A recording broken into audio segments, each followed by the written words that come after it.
दोस्तों आप सभी का स्वागत है। आज जो हम देखेंगे वो त्यागपति खंड का आपके प्रमुख पुरुष चरित्र हर्षवर्धन का चरित्र चित्रण देखेंगे। देखिए क्वेश्चन हमारा कितना इंपॉर्टेंट रहा है। ये हमारा आया है 2009 में आया है, 10 में आया है, 11 में आया है, 12, 13, 14, 15, 16 लगभग हर साल पूछा गया है। 2019-20 में नहीं आया, तो इस बार जो 21 की परीक्षा इसमें आने की इसकी संभावना 100 में से 100% है लगभग। तो हम देखते हैं कि त्यागपति का जो मेन कैरेक्टर हर्षवर्धन उसका चारित्रिक विशेषताएं आती हैं एग्जाम में या चरित्र चित्रण आता है, हमें लिखना एक ही आंसर होता है। यहाँ पे बता दूँ आपको रटना नहीं है, यहाँ पे मैं केवल समझाऊंगा कि हर्ष के बारे में हमें केवल समझना है, हर्षवर्धन के बारे में, उसके आधार पर ही हम इस वीडियो को समझेंगे।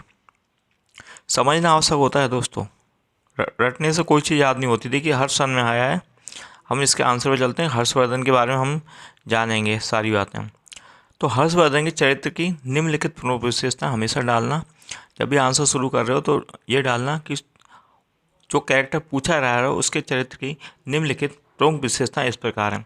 तो सबसे नंबर 1 पर जो हमारी आ रही है नायक। तो हर्षवर्धन त्यागपति के नायक हैं, जो मेन हीरो हैं वो हर्षवर्धन है। हर्षवर्धन त्यागपति खंड का आपके प्रमुख नायक हैं। इस खंड का आपकी संपूर्ण कथा का केंद्र वही है। संपूर्ण घटना चक्र उन्हीं के चारों ओर घूमता है। आरंभ से अंत तक हर्षवर्धन से ही संबंध रखती है। मैंने आपको बताया था पहले वीडियो में, उसका लिंक दे दूंगा आपको, कि उसमें बताया हर्षवर्धन पे सारी समस्याएं आ जाती हैं। उनके पिता गंभीर रूप से बीमार पड़ जाते हैं, उनकी माता आत्मदाह कर लेती हैं, भाई को छल से दुश्मन मार देते हैं जो हूड़ थे। उधर उनकी छोटी बहन राजश्री भी आत्मदाह करने का मन बनाती है, पर उसे बड़ी मुश्किल से रोक पाते हैं। तो हर्षवर्धन की जो सबसे मेन बात है उसमें कि वो हमारी जो खंड काव्य है इसके मेन कैरेक्टर या मेन नायक हैं वो हर्षवर्धन हैं। अब सेकंड जो आती है उनकी विशेषता, उनके चरित्र की बताने की, तो वो आती है आदर्श पुत्र एवं भाई। आपने मुगलों के बारे में भी सुना होगा कि औरंगजेब ने अपने सभी भाइयों और अपने भतीजों का हत्या करने के उपरांत राजगद्दी पर आसीन हुआ था। पर यहाँ देखिए कि हर्षवर्धन के कैरेक्टर के बारे में देखिए कि हर्षवर्धन ने अपने भाई के लिए अपनी गद्दी त्यागी। उन्होंने कहा कि वह अपने बड़े भाई के होते हुए गद्दी को प्राप्त नहीं करेंगे। उनके बड़े भाई संन्यास ले रहे थे, परंतु उससे पहले उनके बहन के राज्य को पड़ोसी देश ने कब्जा कर लिया, तो उसे छुड़ाने के लिए वह धोखे से उनके द्वारा छल कपट से मारे गए। अब देखिए जो उनका बहन का राज्य था वो भी उन्हें मिल रहा था, उसको भी नहीं लिया। उन्होंने कहा उसके केवल वो संरक्षक रहेंगे। तो हर्षवर्धन एक आदर्श भाई हैं, आदर्श पुत्र हैं। तो इस खंडकाव्य में हर्षवर्धन एक आदर्श पुत्र तथा आदर्श भ्राता के रूप में पाठकों के समक्ष आते हैं। अपने पिता के रुग्ण का मतलब है बीमार होने का समाचार पाकर वे आखिर माने शिकार से तुरंत लौट आते हैं और यथासंभव उनकी चिकित्सा करवाते हैं। पिता के स्वस्थ न होने तथा माता द्वारा आत्मदाह करने की बात सुनकर वे भावभेल हो जाते हैं। अपनी माता से कहते हैं देखिए मैं यहाँ पे आपको बता दूँ, जब आप एग्ज़ाम लिखते हो आप यूपी बोर्ड में, तो ये बता दूँ जो खंड का आपकी कुछ लाइन है अगर आप याद कर लो कैसी खबर को, वो तो आपको समझना है कि मेन नायक हैं, आदर्श पुत्र हैं, भाई हैं। अगर ये जो लाइनें आती हैं बीच में अगर आप इन्हें लिखना सीख लो एग्ज़ाम में, तो समझिए 100 में सुहागा लग जाएगा। एग्जामिनर है जो आपका कॉपी चेक करने वाला आपको पूरा नंबर देता है उसमें से। तो ये इस प्रकार की लाइन है, ये से मैं बताता हूँ। खंड का आपकी लाइन हमारी है, मुझ मंद पुण्य को छोड़ना माँ तुम भी जाओ, छोड़ो बेचारे है मुझे चरण से लिपटाओ। ये खंड काव्य के अंदर की लाइनें होती हैं। अगर आपने खंड काव्य की पुस्तक खरीदी होगी तो उसमें ये लिखी रहती हैं। अब आगे हम देखते हैं आदर्श पुत्र के समान ही आदर्श भाई का कर्तव्य पूरा करते हैं। वे अपनी बहन राजश्री का अग्निदाह करने और संन्यास लेने से रोकते हैं क्योंकि उनके परिवार में सभी लोग मर चुके होते हैं। उनके पिता बीमारी से मर चुके होते हैं, उनकी माता आत्मदाह कर लेती है और भाई को शत्रुओं द्वारा धोखे से मार दिया जाता है। तो उनकी छोटी बहन बचती है और उन्होंने स्वयं का विवाह किया नहीं था कि उनके पत्नी हो, बच्चे हों। तो अब क्या करते हैं, वो अपनी छोटी बहन राजश्री को बहुत ज़्यादा प्रयत्न करके मुश्किल से रोक पाते हैं। ये बहन संन्यास मत लो, तुम अगर संन्यास ले लोगे तो मेरा क्या होगा। देखिए आगे लिखी है ये 2 लाइनें। दोनों करों से घेर कर छोटी बहन के भाल को भूल खड़े थे निकट जलती चिता की ज्वाल को। कि दोनों करों से घेर कर छोटी बहन के भाल को, उन्होंने यहाँ लिखा हुआ है कि उन्होंने अपनी छोटी बहन को उसको चिता पर जब वो लेटने जा रही थी, आत्मदाह करने जा रही थी, तो उन्होंने बड़ी मुश्किल से उससे शांत किया, उससे समझाया बड़े भाई राजवर्धन के प्रति भी अपार प्रेम था हर्षवर्धन के मन में। अब राजवर्धन के विषय में 2 लाइनें लिखी पड़ी हैं, ज़रूरी नहीं है आपको ये लाइनें याद हों, आप ये इसलिए बताई जा रही हैं, अगर याद हो जाती है तो अच्छी बात है, नहीं होती है तो कोई बात नहीं है, इन्हें नहीं लिखोगे तब भी कोई ज़्यादा फर्क नहीं पड़ रहा। तो अब आगे की जो लाइनें आती हैं, बाहर चले जब राजवर्धन हर्ष पीछे चल पड़े, ज्यों वन गमन में राम के पीछे लक्ष्मण अड़े। इस पर है कि जिस पर राजवर्धन कहते हैं कि मैं संन्यास ले लूँगा, तो हर्षवर्धन भी जिद पकड़ लेते कि मैं भी संन्यास ले लूँगा। जिस प्रकार रामचंद्र जी को जब वनवास मिला था तो लक्ष्मण जी भी उनके साथ चल दिए थे, ठीक उसी पर हर्षवर्धन भी राजवर्धन बड़े भाई के पीछे चल दिए। नंबर 3 आता है देश प्रेमी। हर्षवर्धन, सम्राट हर्षवर्धन सच्चे देश प्रेमी थे। उन्होंने छोटे राज्यों को एक साथ मिलाकर विशाल राज्य की स्थापना की। उन्होंने कहा भारत की एकता के लिए आवश्यक है कि सभी छोटे राज्यों को एक छत्र में सम्मिलित कर लिया जाए। हालांकि वो इन राज्यों से जो कमाई होती थी वो प्रजा के कल्याण में लगाते थे। अपना समस्त धन को प्रयाग में जाकर वो प्रत्येक 5 वर्ष बाद दान कर देते। तो ये काम उन्होंने अपने जीवन में 6 बार किया। तो जितनी भी उन पर संपत्ति बचती थी सारी दान कर देते। अंत में उन पर कुछ नहीं बचता, तब वे अपनी बहन से गेरुए वस्त्र मांग कर पहनते। तो यहाँ पर उन्होंने कहा कि अगर देश को स्थायी समय तक रखना है तो विशाल राज्य की स्थापना करनी होगी। तो उन्होंने छोटे राज्यों को जीत कर एक विशाल राज्य की स्थापना की।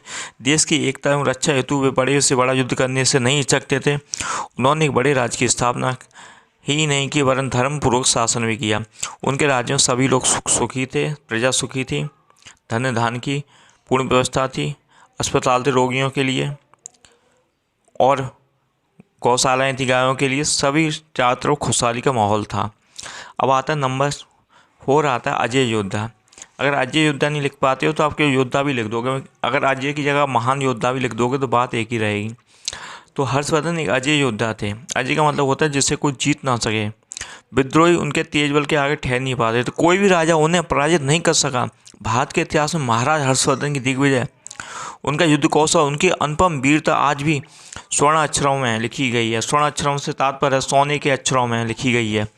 उनकी वीरता एवं कुशल शासन का ही परिणाम था कि कोई भी शत्रु अपना सिर न उठा पाया। नंबर 5 आता श्रेष्ठ शासक। जब महान योद्धा थे, आदर्श भाई थे, तो जाहिर सी बात है वो श्रेष्ठ शासक भी थे। श्रेष्ठ शासक मतलब है अच्छे राजा। महाराज हर्षवर्धन एक श्रेष्ठ शासक हैं।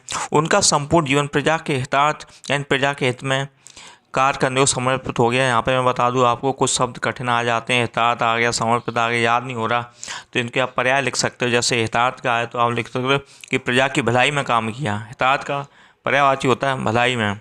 समर्पित यानी संपूर्ण जीवन लगा दिया। उनका शासन धर्म शासन था। उनके शासन में सभी जनों को समान न्याय एवं सुख उपलब्ध था। शांति सोता का वत्री था। हर्ष का शासन लिया जिसने प्रजा हित राज सिंहासन। थी सकल साम्राज्य में सुख की उमड़ आई, थी चतुर्दिक न्याय समता की विभा छाई।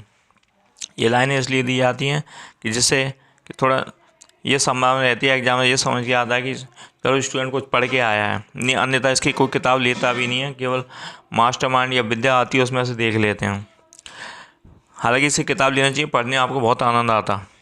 अब आगे लिखा है, वे सदा प्रजा के कल्याण में लगे रहते थे, स्वयं को प्रजा का सेवक समझते थे। उनका मत था, नहीं अधिकार नृप को पास रखे धन प्रजा का। नृप माने होता है राजा। नृप माने क्या होता है? राजा। नहीं अधिकार नृप को पास रखे धन प्रजा का, करे केवल सुरक्षा देश गौरव की ध्वजा का। हर्ष अब आगे की लाइन आए नंबर 6 हमारा महान त्यागी हर्षवर्धन। आप जाहिर सी बात है उन्होंने अपना बहन का राज्य नहीं लिया और एक सन्यासी जीवन बिताया। कोई भी उनमें साथ विवाह नहीं किया उन्होंने, कोई भी उनमें बुरी आदत नहीं थी। तो इस तरह महान त्यागी थे महाराज हर्षवर्धन। हर्षवर्धन महान त्यागी, आत्मसंयम सर्वस्व त्याग करने के कारण के ही कवि उन्हें त्यागपति के नाम से कहता है। त्यागपति का नाम जो पड़ा है हर्षवर्धन के कारण ही पड़ा। पिता की मृत्यु के पश्चात वे बड़े भाई के अधिकार को ग्रहण करना नहीं चाहते थे। और देखिए आपने कि जब मुगलों का क्या था कि जिस प्रकार शाहजहाँ को उनके जीवित रहते कैद करके उनके पुत्रों में उनकी गद्दी को प्राप्त करने के लिए मार काट शुरू हो जाती है। यहाँ पर देखिए उनके बड़े भाई जब उनके पिता की मृत्यु हुई तो बहुत दूर थे, तब भी उन्होंने अपने बड़े भाई की प्रतीक्षा की। और इस जगह कोई मुग़ल होता तो कब का राजा बन जाता और बड़े भाई के लिए सेना भेज देता। तो यहाँ पे पिता की मृत्यु के पश्चात बड़े भाई के अधिकार को ग्रहण करना नहीं चाहते थे। इस प्रकार कन्नौज के राज को अपनी बहन के नाम पर चलाते रहे। प्रयाग में 6 बार अपना सर्वस्व प्रजा के लिए दान कराए महान त्याग का प्रमाण था। प्रयागराज जिसका भी नाम हुआ है इलाहाबाद से चेंज हो गया, वह वही स्थान था। वे राज को उसको प्रजा की संपत्ति मानते थे, इसलिए वे उसे प्रजा को ही दान करते थे। वे अपने पहनने के वस्त्र भी अपनी बहन राजश्री से मांग कर पहनते थे। लिखा है इसमें, देखिए आगे, दिए सम्राट ने निज वस्त्र आभूषण वहाँ परे, दिए सम्राट ने निज वस्त्र आभूषण वहाँ परे, बहन से भीख में मांग वसन पहना वहाँ पर। यानी कि सारे अपने वस्त्र, सोने के जेवर, महंगे कपड़े, राजाओं के बहुत महंगे कपड़े होते थे, सब दान कर दिए और अपनी बहन से गेहूँ हुए वस्त्र मांग कर धारण किए, जो साधु वेश धारण करता है उसी प्रकार के वस्त्र। नंबर 7 आता है हमारा धर्मपरायण। हर्षवर्धन धर्मपरायण का तात्पर्य है धर्म को मानने वाले। धर्मपरायण लिख पाते हो तो अब लिखना धर्म को मानने वाले, धर्म के मार्ग पर चलने वाले, ये हेडलाइन भी हो सकती है इसकी। तो हर्षवर्धन के जीवन में धर्मपरायणता कूट कूट कर भरी थी। वे जन सेवा में ही अपना जीवन लगा देते थे। रहे कल्याण मानव मात्र का ही धर्म मेरा, रहे सर्वस्व त्यागी पुण्य पर विश्वास मेरा। उन्होंने शैव, शाक्त, वैष्णव, वेद मत को एक साथ रखा। शैव का मतलब होता है शिव को मानने वाले, शाक्त मतलब देवी की पूजा करने वाले, वैष्णव यानी विष्णु भगवान की पूजा करने वाले, वेद मत को एक साथ रखा। उन्होंने किसी भी प्रकार भेदभाव नहीं किया। हिंदुओं में भी बता दूं आपको, कुछ लोगों को पता नहीं है कि हिंदुओं में भी कई संप्रदाय होते थे पहले, जो आजकल सभी एक प्रकार हो रहे हैं। कुछ जो हिंदुओं में अनुयायी होते थे शिव के पूजा करते थे मात्र, वो अन्य देवी देवताओं की पूजा नहीं करते थे। कुछ विष्णु भगवान को ही मानते थे, तो कुछ माता की ही पूजा करते थे। तो इसलिए उनके अलग अलग संप्रदाय हुए थे। जैसे पहला था शैव, दूसरा था शाक्त, तीसरा था वैष्णव। नंबर 8 आता है हमारा कर्तव्य निष्ठ एवं दृढ़ निश्चय।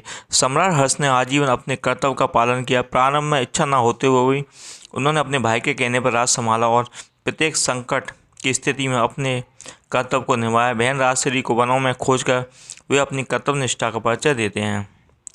आगे लिखा है, देखिए, मैं स्वयं जाऊंगा बहन को ढूंढने, मैं स्वयं जाऊंगा बहन को वन को ढूंढने, वन प्रांत में पाए बिना उसको ना क्षण भर हो सकेगा शांत में। भाई की छल से की गई हत्या का समाचार सुनकर उन्होंने जो प्रतिज्ञा की थी उससे उनके दृढ़ निश्चय का पता चलता है। अब लिखा है आगे, लेकर चरण रज आज की करता प्रतिज्ञा आज मैं, लेकर चरण रज आज की प्रतिज्ञा करता आज मैं, निर्मूल कर दूंगा धरा से अधर्म गौड़ समाज में। जो गौड़ ने उसकी हत्या की थी उनके बड़े भाई राजवर्धन की, तो उन्होंने कहा था जब तक इसका वध ना कर दूंगा तब तक मैं चैन से नहीं बैठूंगा। कौन? हर्षवर्धन ने ये कहा था। नंबर आता है हमारा नंबर 9 पॉइंट आता महादानी। हर्षवर्धन महादानी थे। त्यागपति के हर्षवर्धन आज संयमी तथा महादानी है। महान त्यागी होने के कारण कवि ने उन्हें त्यागपति नाम से पुकारा। पिता की मृत्यु के पश्चात बड़े भाई का अधिकार ग्रहण नहीं करना चाहते हुए और जब बहन के पति की हत्या कर दी जाती है तो उसका राज भी स्वीकार नहीं करते, बल्कि उसके मात्र संरक्षक के रूप में राज को चलाते हैं और बहन के कहने पर कन्नौज को अपनी राजधानी बना लेते हैं। वह इस प्रकार स्पष्ट होता है कि हर्ष का चरित्र एक महान राजा, आदर्श भाई, आदर्श पुत्र, महान त्यागी का चरित्र था, जिसके लिए प्रजा की सुख सुविधाएं सर्वोपरि थी और अपने मानवीय कर्तव्यों के प्रति निष्ठावान है। मैं यहाँ पे बता दूँ आपको, जैसे आप लिखते हो 9 पॉइंट, इसमें 9 पॉइंट नहीं है, अगर आप 5 पॉइंट भी लिख के आते हो तो आपको नंबर बराबर मिलेंगे। और जब कभी आप जैसे हेडिंग भूल जाते हो कि हेडिंग भूल गए, तो उस समय आप एक पैराग्राफ की तरह आंसर लिख दीजिए, उसमें सबसे ऊपर हेडिंग डाल दीजिए हर्ष का चरित्र चित्रण, उसके बाद उसमें भर दीजिए। मान लो किसी स्टूडेंट को हेडिंग हमेशा याद नहीं हो पाती है, उससे अंदर का मटेरियल वो बना लेता है, याद कर लेता है समझ के। तो जैसे आपको लिखना है, जैसे हर्ष का चरित्र चित्रण लिखना है और आप हेडिंग भूल गए हो, तो आप लिखना हर्षवर्धन कहानी लिख देना कि हर्षवर्धन एक महान राजा थे, महान भाई थे, अपने बड़े भाई छोटी बहन से बहुत प्यार करते थे, प्रजा के पालक थे, अपना समस्त धन जाकर प्रजा के कल्याण में लगाते थे और दान कर देते थे प्रत्येक 5 वर्ष बाद।